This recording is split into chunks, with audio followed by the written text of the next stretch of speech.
Olá, meus queridos irmãos, graça e paz. Aqui é o reverendo Marcelo Lemos e novamente é um prazer encontrar você aqui no nosso canal Manual do Bereano.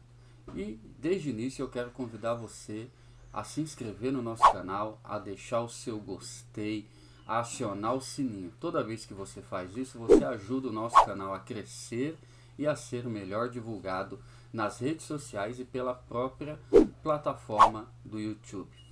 Tenho aqui em mãos, trouxe para vocês darem uma olhada, a versão impressa da nossa revista, que é a revista Examinai. Nesse módulo específico, a revista está abordando a carta aos Filipenses, que é a carta da alegria, né, o texto bíblico que mais fala sobre a alegria no Novo Testamento. E nós temos estudado aqui no canal as lições que essa revista propõe para nós. Hoje nós vamos, por exemplo, abordar a lição de número 6. Presencialmente, na sede das IEPs aqui em Belo Horizonte, nós vamos na próxima semana para a lição de número 2. Você também, que for de Belo Horizonte, pode nos acompanhar presencialmente nas exposições, não apenas comigo, mas com outros pastores, como o pastor Tenório, pastor José Maria e outros convidados, que a nossa igreja também está expondo essas lições toda terça-feira a partir das 19h30. E aqui no canal nós já vamos hoje para a lição de número 6, que é para ajudar você de outras congregações, denominações, grupos de células, grupos de estudo, que também estão estudando junto com a gente. Na próxima rodada de revista, ou seja, no próximo trimestre, em janeiro, o tema muda. Aí será lançada uma nova revista e o próximo tema vai abordar seitas e heresias, e nós estamos já finalizando esse trabalho, finalizando a edição com muito carinho e dedicação para você. A cada edição impressa que nós lançamos, nós temos tomado cuidado de melhorar, porque é um trabalho muito difícil, muito árduo mesmo de ser feito com uma equipe muito enxuta, muito pequena, mas a cada edição a gente tenta dar uma melhorada, uma revisão melhor, uma diagramação melhor, tudo para abençoar você, abençoar sua família, abençoar a sua igreja.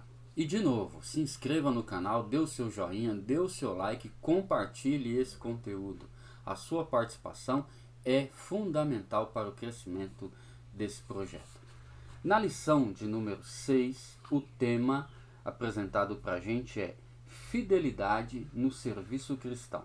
E a proposta dessa lição de número 6 é nos apresentar o apóstolo Paulo como modelo de obreiro, modelo de pastor. É um modelo que nós podemos seguir para também nos tornarmos pessoas fiéis no ministério cristão.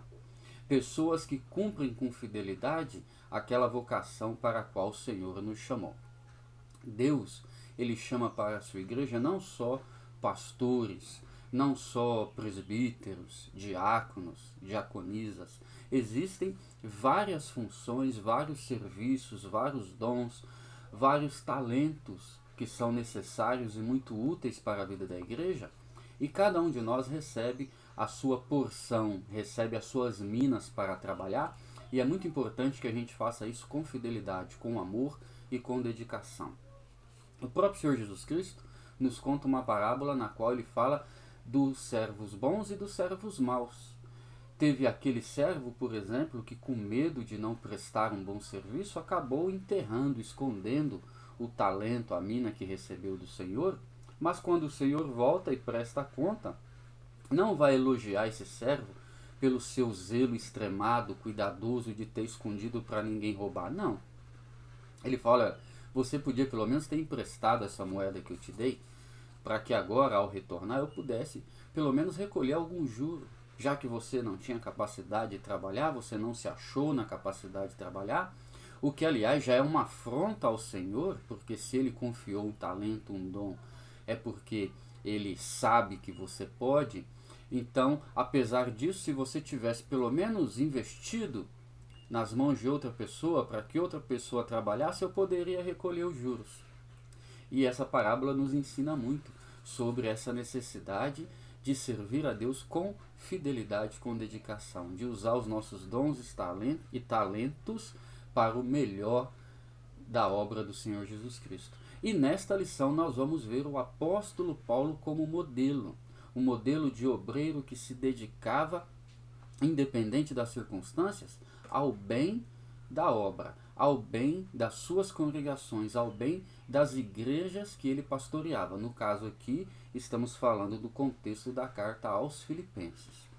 E o texto da nossa lição é Filipenses, capítulo 2, dos versículos 19 a 30, que diz assim, e a gente vai colocar na tela para você acompanhar também. E espero no Senhor Jesus que em breve vos mandarei Timóteo, para que também eu esteja de bom ânimo, sabendo dos vossos negócios.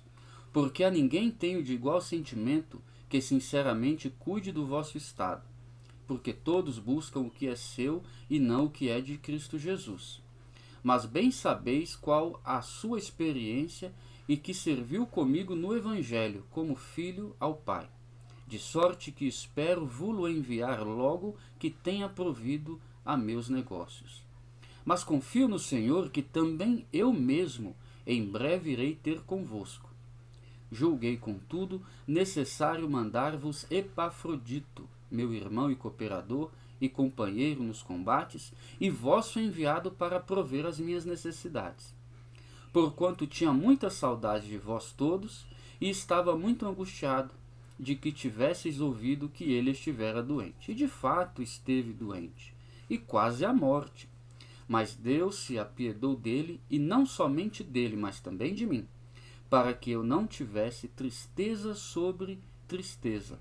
Por isso, vou-lo enviei mais depressa, para que, vendo-o outra vez, vos regozijeis e eu tenha menos tristeza. Recebei-o, pois, no Senhor com todo gozo e tende-o em honra, porque pela obra de Cristo chegou até bem próximo da morte, não fazendo caso da vida, para suprir para comigo a falta do vosso serviço. Por várias vezes eu tenho recordado nessas exposições aqui no canal o fato de que Filipenses é uma das cartas da prisão, ou seja, é uma daquelas cartas que o apóstolo Paulo escreveu enquanto esteve preso. Paulo esteve preso por várias vezes, em vários momentos da sua vida, da sua trajetória, ele foi preso por causa da sua pregação do Evangelho. E ao escrever a carta aos Filipenses, ele também está preso. Nesse texto que nós acabamos de ler, de Filipenses 2, a partir do versículo 19, nós captamos mais um pouco do contexto dessa carta, da situação de Paulo, da situação de alguns obreiros, da situação da própria igreja, quando Paulo redige essa carta. Primeiro, vamos recordar, Paulo está preso. E estando preso, Paulo passava por necessidades, ele não podia trabalhar, então o seu acesso à comida, à vestimenta e a qualquer outro tipo de conforto ou mesmo necessidade básica era bastante reduzido. E a igreja que mais assistiu Paulo, mais socorreu Paulo, mais esteve presente com Paulo nesse momento de necessidade foi justamente esta igreja, que é a igreja de Filipos. Foram os irmãos filipenses. E eles enviaram recursos financeiros, mas não só isso, enviaram também, pelo menos que a gente saiba, um obreiro que foi Epafrodito. Então Epafrodito é um obreiro de Filipos, ele é enviado até a prisão onde Paulo se encontrava, provavelmente uma prisão domiciliar, e ali ele esteve servindo a Paulo, as necessidades de Paulo, trabalhando talvez como um secretário, ou qualquer outra função que fosse necessária a Paulo. Paulo costumava andar sempre acompanhado de alguns auxiliares. Aqui também ele está sendo auxiliado por Timóteo, e ele chega a citar Timóteo nominalmente, e inclusive se você pega Filipenses capítulo 1, versículo 1, você vai ver que a carta ela é enviada aos filipenses em nome tanto de Paulo quanto de Timóteo, apesar de que a carta é atribuída, na verdade, à autoridade, ao ministério do próprio Paulo. Então, essa igreja já tinha auxiliado muito o apóstolo enviando recursos e também enviando mão de obra, recurso humano na pessoa de Epafrodito. Talvez tivesse enviado mais alguém, que nós saibamos foi Epafrodito. E Epafrodito está ali ajudando Paulo, fica doente, e a notícia da doença de Epafrodito rapidamente chega até a igreja de Filipos e a igreja começa a se entristecer. Ela já tem o seu apóstolo preso, com risco de perder a vida, porque a prisão na época não era como hoje. Hoje você é condenado e a sua pena é a prisão. Mas na época você era preso e, estando preso, na verdade você não sabia qual era a sua sentença. Aquela prisão, ela não era o seu castigo, digamos assim, apesar de ser algo ruim, terrível, geralmente desumano, mas não era o próprio castigo. Era, na verdade, a antessala do castigo, porque você ficava preso aguardando o julgamento, e depois desse julgamento é que você saberia realmente a natureza do seu castigo. Se você seria açoitado, morto, exilado, ou enfim, qualquer outra penalidade que existisse na época a partir do direito romano. Então já era uma situação terrível aquela na qual Paulo estava, e a igreja já estava triste por causa da situação, e ela envia um obreiro, e esse obreiro, ao chegar na missão, enquanto ele realiza a missão, ele fica doente, e doente a ponto de colocar em risco a sua própria vida. É uma doença muito grave, ele chegou numa situação realmente delicada. E Paulo diz que ele só não morreu porque não foi a vontade de Cristo, então foi algo muito delicado mesmo.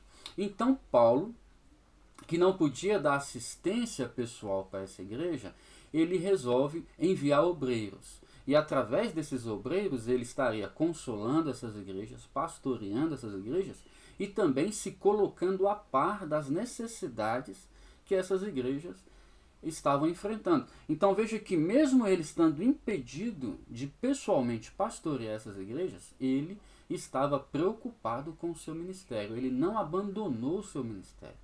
Ele não abandonou a sua responsabilidade de pastorear. E o cuidado de Paulo é impressionante. Como ele ainda tinha necessidade da presença de Timóteo, ele envia Epafrodito na frente.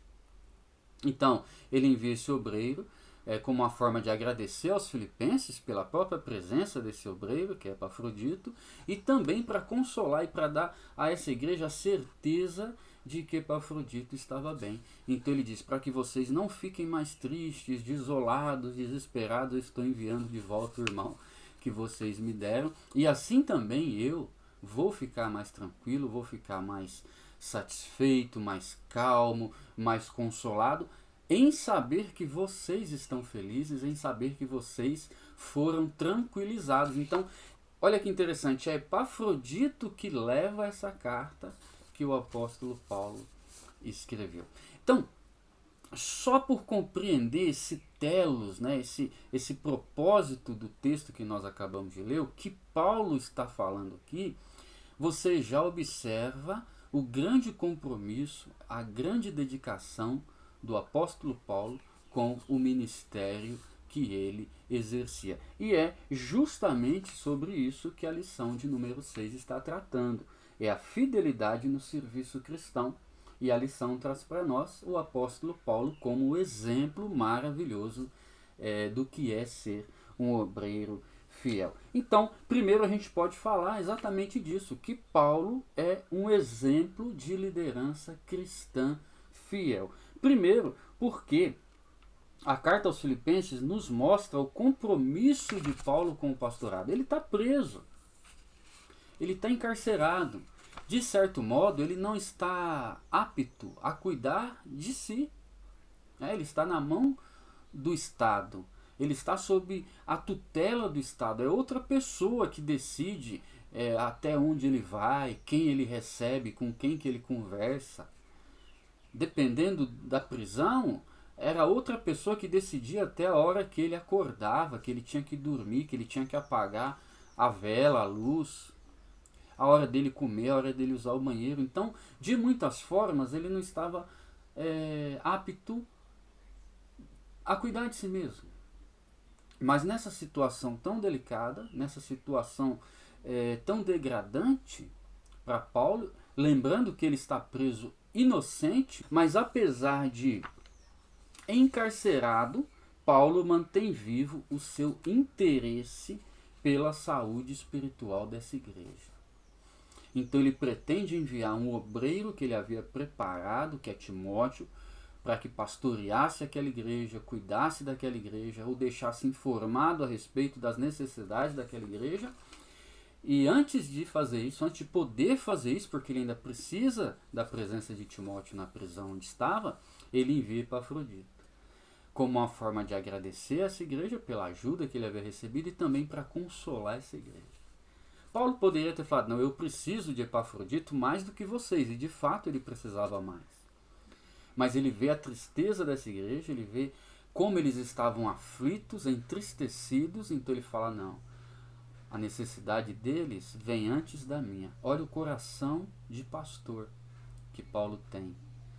Mesmo encarcerado, mesmo mais necessitado do que essa igreja, ele se dispõe a abrir mão desse obreiro que lhe era tão importante naquele momento, para que justamente essa igreja pudesse estar feliz e alegre no Senhor Jesus Cristo. Então, Paulo é de fato um exemplo fiel de liderança, porque ele demonstra o seu compromisso inabalável com o seu trabalho pastoral.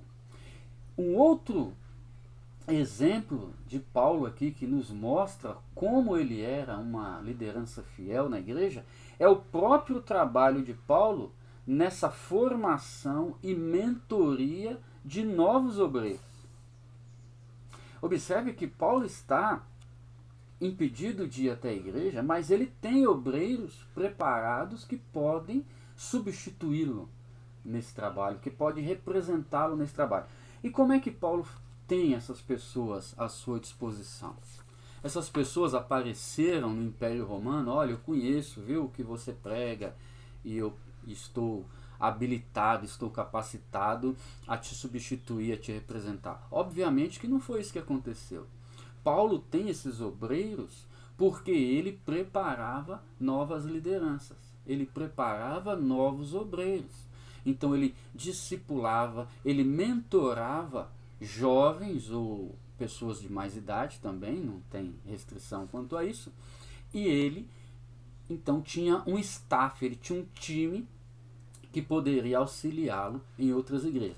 E isso era algo muito interessante em Paulo. Paulo plantava igrejas, formava obreiros, ia para outras cidades, e haviam aqueles obreiros que o ajudavam a supervisionar essas igrejas que ele plantava. Dois exemplos que nós conhecemos é Timóteo e Tito. Eles serviam como supervisores dessas igrejas junto com Paulo. E é interessante que a palavra bispo significa supervisor. No Novo Testamento é preciso sempre lembrar que bispo e presbítero são termos intercambiáveis. Mas é curioso a gente saber que havia alguns obreiros que de fato eram supervisores numa dimensão que ia além das suas congregações locais. E é justamente daí, dessa ideia de supervisão, que posteriormente, não no Novo Testamento, mas posteriormente, surge na igreja essa ideia do bispo diocesano, por exemplo, que é um presbítero que supervisiona outros presbíteros, supervisiona não só a sede local da igreja, do ministério, mas supervisiona também as congregações, as missões, as paróquias, como cada um preferir chamar. Então Paulo ele tinha esse trabalho de formação e de mentoria de novos obreiros. Paulo sabia que era preciso novas lideranças, lideranças capazes de manter essa chama do evangelho acesa. Imagine que Paulo fosse um lobo solitário. Ao ser preso, as suas igrejas ficariam sem supervisão. Então, qualquer heresia, qualquer falso apóstolo, qualquer problema que tivesse nessas igrejas, nessas congregações, não haveria como Paulo continuar pastoreando-as. Mas ele consegue manter esse ministério, por quê? Porque ele tem obreiros por ele formados, mentorados, capacitados para realizar essa tarefa. Então veja que Paulo, mesmo preso, mantém a chama do seu ministério acesa. Ele mantém viva na sua mente, no seu coração, o seu dever, a sua missão de pastorear essas igrejas, e ele tem um time para ajudá-lo nisso, o que demonstra que ele estava preparado. Antes de ser preso, Paulo já estava preparado. Paulo sabia que não seria eterno, Paulo sabia que não poderia ficar na mesma cidade o restante da vida. Então ele tem um planejamento estratégico, ele planeja o seu ministério. Olha que coisa interessante. Às vezes, principalmente em círculos carismáticos, pentecostais, a gente encontra obreiros que são contra a ideia do planejamento. Ele acha que planejar é tirar o Espírito Santo da equação. Não. O apóstolo Paulo demonstra, através desses exemplos que nós encontramos aqui e ali no Novo Testamento, que ele era um obreiro que planejava o seu ministério. Ele não fazia as coisas assim, vamos, e o que acontecer, aconteceu. O que for, será. Não, ele tinha um planejamento estratégico muito claro, e parte desse planejamento era o seu trabalho de formar, capacitar, mentorar novos obreiros para o Senhor. E Paulo aqui, inclusive, deixa uma dica, né? No versículo 21, que a gente leu, ele fala que existiam alguns obreiros ruins, obreiros maus. E é por isso que ele formava também obreiros bons. Então veja, ele tem visão estratégica, ele sabe olhar, ele sabe ler as circunstâncias, ler as necessidades das suas congregações, do seu ministério. Então tudo isso demonstra quanto Paulo é de fato para nós um exemplo de liderança fiel. No segundo tópico da lição, nos é proposto meditar um pouco sobre alguns compromissos do obreiro fiel. E nós vamos falar sobre esses compromissos aqui. A lição também apresenta um terceiro tópico, falando mais especificamente sobre o Epafrodito e sobre o Timóteo. Mas nesta exposição em vídeo nós não abordaremos essa parte. Fica para você pedir aí a edição impressa ou digital da sua revista, e também para você ir na sua congregação participar dessa exposição pessoalmente também. Então no finalzinho a lição vai explicar um pouco sobre a trajetória de Timóteo e de Epafrodito, mas nós aqui vamos ficar com essa questão mais abstrata, digamos assim, da revista, que são os princípios teológicos importantes para nós hoje. Então, quais seriam esses compromissos do obreiro fiel que nós podemos aprender com o exemplo de Paulo? Primeiro, o obreiro fiel é aquele que está sempre disposto e sempre consciente do seu dever de suprir as necessidades do seu povo. É o que diz o versículo 19, ele diz assim: espero no Senhor que em breve vos mandarei Timóteo. Então ele envia Epafrodito para ajudar essa igreja, e ele espera em breve poder enviar Timóteo, e ele espera também pessoalmente poder estar presente com essa igreja. Então, se no momento ele estava impedido de fazer isso, ele tinha alternativas. O que Paulo não fez foi abrir mão, foi se esquecer da sua responsabilidade e do seu dever. Então ele estava sempre pronto a suprir as necessidades. Esse é um princípio muito importante, porque atualmente é muito comum que algumas pessoas até almejem uma função, um ofício eclesiástico, mas isso pode estar sendo motivado por um desejo de ser servido, por um desejo de ser o foco, o centro das atenções. Mas esse não é o objetivo de Paulo. Paulo não está na prisão: olha, me ajudem, me socorrem, pelo amor de Deus, tudo que eu fiz por vocês. Não. Ele está lá no finalzinho da carta aos Filipenses, ele vai inclusive dizer: eu aprendi a ter muito, a não ter nada, a comer bem, a passar fome, posso todas estas coisas naquele que me fortalece. Nada disso é problema para mim. Mas mesmo nessa necessidade, ele está pronto a abrir mão do pouco que ele tem, que são os seus obreiros, os seus auxiliares, para suprir a necessidade da sua igreja.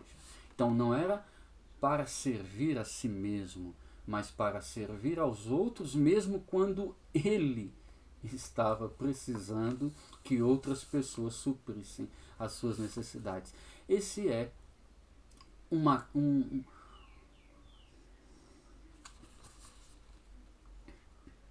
Então esse é um exemplo maravilhoso do compromisso de Paulo como obreiro, e um exemplo maravilhoso para nós nos dias de hoje, né, nesse contexto no qual infelizmente nós temos presenciado tantos mercenários usando o nome da religião.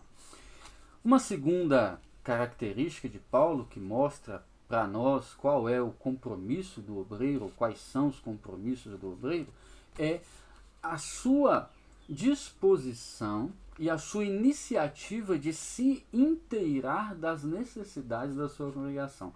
De certa forma, é uma repetição do primeiro ponto. Mas é importante frisar isso porque o próprio Paulo enfatiza esse aspecto. Né? No versículo 19, ele vai explicar por que ele está enviando Timóteo. Ele diz assim, ó, para que eu também esteja de bom ânimo, sabendo dos vossos negócios. Ou seja, Paulo, como pastor daquela comunidade, queria saber quais eram os negócios da sua igreja. Ou seja, que problemas afetam a sua igreja?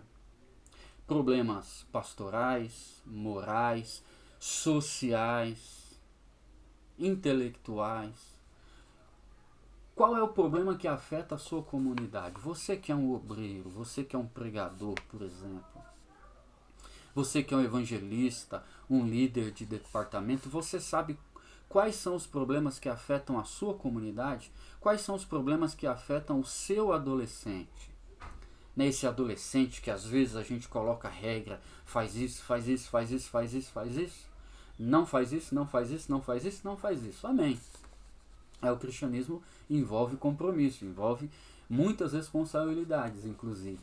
Mas o seu adolescente, que dificuldade ele tem? Quais são os negócios dele? Quais são as influências que ele sofre? Quais são os seus medos, os seus anseios, as suas dúvidas, os problemas que ele enfrenta em casa? Então Paulo, ele envia esses obreiros também para que ele pudesse inteirar-se dos negócios do seu povo, dos negócios da sua congregação. E isso demonstra uma qualidade pastoral, que é, de certa forma, uma empatia, né? É você colocar-se na posição do outro, entender a posição do outro, o pensamento do outro, a opinião do outro, a necessidade do outro, a dúvida do outro. Porque existe uma cultura perversa do líder ser colocado num pedestal e a partir daqui ele julgar a realidade do outro. Isso é algo fácil de se fazer. O difícil é seguir o exemplo de Cristo, que se fez homem, semelhante a nós, para que a partir disto pudesse se compadecer das nossas necessidades. Ou seja, é inteirar-se do outro, é tornar-se semelhante ao outro, é perceber a necessidade, a dor do outro, o pecado do outro, o erro do outro, para que você possa socorrer o outro. Então você não pode fazer isso a partir de um pedestal. Você precisa integrar, você precisa ser parte da realidade do outro. Você precisa comer na mesa do outro. Você precisa caminhar com o outro. E isto é uma definição muito melhor de discipulado do que a visão popular hoje. Hoje nós achamos que fazemos um discípulo como quando publicamos uma revistinha de discipulado, entregamos na mão do novo convertido e mandamos ele para uma classe de catecúmenos, de discipulado, de catequese. Mas o discipulado na Bíblia, se você pegar desde o exemplo de Jesus até o exemplo de Paulo e outros, você vai observar que discipulado é caminhar junto, é comer na mesma mesa, passar a mesma dificuldade, frequentar a mesma prisão, se for necessário, para que a partir dessa troca de experiências, a partir desse contato de vidas, né, de mentes, de almas, as pessoas possam ser moldadas à semelhança de Cristo. Para isso é preciso participar da realidade do outro. Em Colossenses, na carta de Paulo aos Colossenses, capítulo 4, a partir do versículo 7, Paulo está enviando outros dois obreiros, que é Tíquico e Onésimo, aos Colossenses. E ele escreve o seguinte: o qual vos enviei para o mesmo fim, para que saiba do vosso estado e console os vossos corações, junto com Onésimo, amado e fiel irmão, que é dos vossos. Ele vos farão saber tudo o que por aqui se passa. Então, é consolar as pessoas, auxiliar as pessoas e principalmente participar da vida das pessoas, inteirar-se dos negócios das pessoas. E por fim, uma última característica aqui que nos fala dos compromissos do obreiro, que é formar líderes, em especial líderes locais, líderes daquela congregação. Eu fico pensando que alguns líderes são tão egoístas que eles não percebem a necessidade de formar outros líderes. É como se eles morressem de repente, a igreja não tivesse como progredir, como continuar, como manter a chama acesa. Por quê? Porque não forma liderança local. Não forma liderança na sua congregação. Leia o livro de Atos, você vai observar que Paulo e os apóstolos plantavam igreja, e nessas igrejas eles formavam presbíteros em todas elas, porque eles precisavam partir de uma igreja para outra, plantando novas igrejas, mas não podiam deixar essas igrejas já plantadas sem a devida liderança. É muito importante. Então, há líderes, diz a revista aqui, que parecem temer dar espaço para novas lideranças. Apegam-se aos seus postos de modo egoísta. Não confiam em seu próprio dom. E pior ainda, não confiam na soberania de Deus. O obreiro nada tem de si mesmo ou para si mesmo. Tudo é do e para o Senhor. Uma igreja saudável fornecerá meios para formar e treinar novos líderes. E saberá que a geração de hoje tem a responsabilidade de fornecer os obreiros que servirão às gerações futuras. E é isso o exemplo que Paulo nos deixa aqui nessa carta. Ele está preso, talvez ele até morra, mas ele tem obreiros que podem manter a chama da evangelização acesa. Para isso nós precisamos, como obreiros, nutrir uma ideia muito simples, porém muito esquecida. A obra, o dom, o talento, as minas, não é do servo, é do Senhor. E o Senhor, Ele quer que esses dons, que esses talentos sejam multiplicados, que eles deem frutos. E uma forma disso acontecer é formando novas lideranças. Se você é superintendente, por exemplo, de escola dominical, quem vai substituir você? No último ano, quem de novo professor, de nova professora você formou? Como na nossa revista, né? Como nós temos incentivado na nossa revista que outras pessoas também participem, escrevam, contribuam. Ou só uma pessoa da editora, dos nossos institutos bíblicos é que são capazes de trabalhar aqui? Por que não o leigo, a leiga? Por que não a diaconisa? Como nós estamos trabalhando, funcionando como igreja, como corpo de Cristo, para que todos possam descobrir os seus talentos, os seus dons e também como exercer esses dons e talentos em benefício de toda a comunidade cristã. É esse o desafio que a lição nos traz ao nos contar sobre as qualidades de Paulo como obreiro, que são qualidades para nós hoje. Uma das suas qualidades era justamente isso: treinar, formar, mentorar obreiros, discipular novos obreiros. Muito obrigado para você que novamente tem nos acompanhado aqui. E quero lembrar mais uma vez, toda semana nós temos publicado aqui no canal 2, 3 vídeos com temas muito interessantes a respeito de teologia, a respeito da vida prática na igreja. Essa semana que passou, por exemplo, já lançamos um primeiro vídeo sobre homilética e você pode voltar aí na nossa playlist, acompanhar, assistir, compartilhar, enviar os seus comentários, as suas perguntas, sugestões de vídeos. Então toda semana nós temos publicado uma quantidade boa de vídeos aqui para você e nós precisamos, em troca do seu apoio, do seu auxílio para nós aqui, que é muito simples, não custa nada para você. É só se inscrever, compartilhar o nosso conteúdo, acionar o sininho, deixar o seu joinha. Um forte abraço Que Deus te abençoe e eu encontro você aqui de novo, se Deus quiser, durante a semana para as novas atualizações do canal.